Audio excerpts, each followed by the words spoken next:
আমেরিকায় টিকটকের উপর নিষেধাজ্ঞা দিতে আনা একটি বিল অনুমোদন করেছে মার্কিন সিনেট। প্রেসিডেন্ট জো বাইডেন বিলটিতে স্বাক্ষর করলেই বিলটি পরিণত হবে আইনে। এর আওতায় আগামী 6 মাসের মধ্যে যুক্তরাষ্ট্রে শেয়ার বিক্রি করে দিতে হবে টিকটকের চীনা মালিক প্রতিষ্ঠান বাইটড্যান্সকে। এখন অপেক্ষা শুধু প্রেসিডেন্ট জো বাইডেনের স্বাক্ষরের।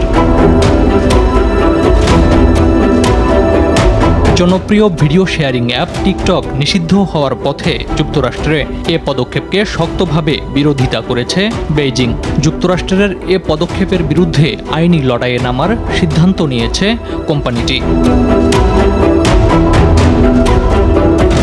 যেদিন মার্কিন প্রেসিডেন্ট এ আইনে স্বাক্ষর করবেন সেদিনই এর বিরুদ্ধে মামলা করার কথা জানিয়েছে বাইটড্যান্স কোম্পানির মার্কিন শাখার কর্মকর্তা এবং টিকটকের পাবলিক পলিসি বিভাগের প্রধান মাইকেল বেকারম্যান।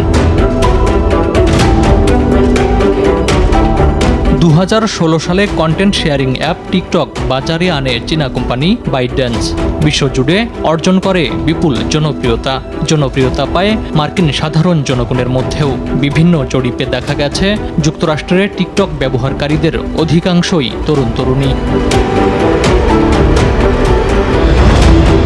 2021 সালে টিকটকের বিরুদ্ধে নাগরিকদের স্পর্শকাতর ব্যক্তিগত তথ্য চুরির অভিযোগ আনে যুক্তরাষ্ট্র। একই বছর অ্যাপটি ব্যবহারে নিষেধাজ্ঞা দেওয়া হয় মার্কিন সেনা কর্মচারীদের। পরের বছর দেশটির অন্যান্য সরকারি কর্মচারীকেও একই নিষেধাজ্ঞা দেওয়া হয়। আর এবার পুরো দেশ জুড়ে সবার জন্য টিকটক নিষিদ্ধ করতে যাচ্ছে দেশটি।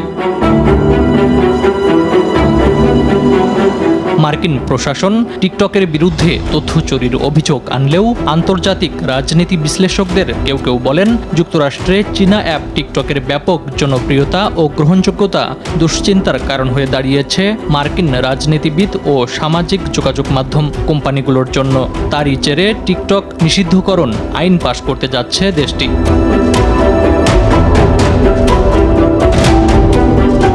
ফারুক হোসেন, RTV।